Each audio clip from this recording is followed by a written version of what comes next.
Well, we're still wrapping up the New South Wales election. Everyone's digesting what this does mean. Well, it's clear what it means. It means wall-to-wall Labor governments on the mainland. If you look at the results, well, the Nationals did its job. They got every seat, held every seat but one.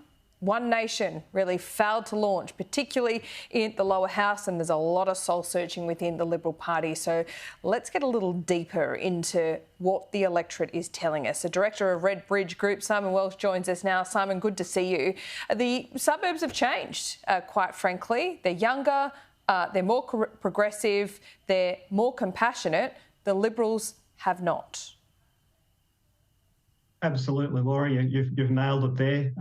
I think we've now seen sufficient series of elections across the country, and including the federal election, as well as the research that we're doing and others, to really paint that picture. Middle suburban Australia is getting younger, is getting more educated, and with that comes this higher degree of sort of social progressiveness and a compassion that's really sort of been amplified by the whole COVID experience. Large parts of suburban Australia, particularly Western suburban Sydney as well, dealing with the trauma of COVID has left a country that's, sometimes when you talk about those sorts of trauma and, economic anxiety, those sorts of things, you can see a society turn nastier.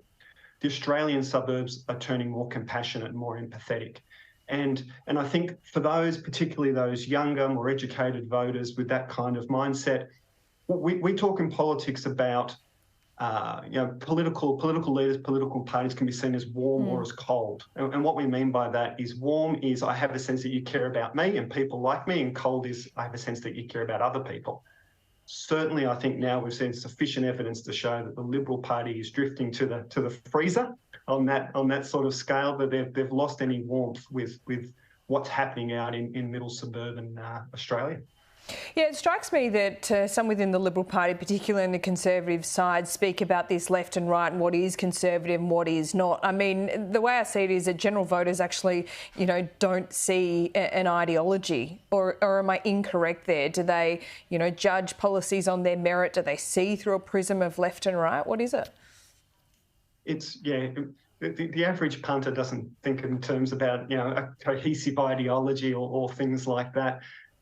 It's really policy to tell a value story. It's a bit of an age-old adage in politics. In some senses, it's not new. But that value story that they're looking for right now is people first. It's looking after the vulnerable. It's looking after those less well-off than ourselves. It's bringing everyone together. There really is this almost sort of communitarian kind of sentiment that prevails across suburban Australia at the moment. And I don't think it's changing anytime soon. As I said, I think it's been put on steroids by COVID and everything that's happened around that. But the underlying demography of it, the younger, the more educated kind of population that's pushing it is I don't think that's changing back anytime soon. And I think if the Liberals don't evolve, then I think we might be looking at sort of an extinction event, if I can sort of put the hyperbole on a bit.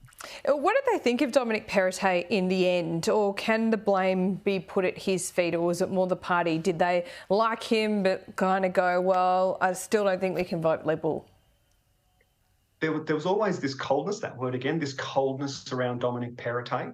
And it was his religiosity, the kids, all the rest of it, the sort of the private school upbringing. So there was a coldness of it that didn't speak naturally to this particular, sort of, as I say, this changing demography of the suburban world.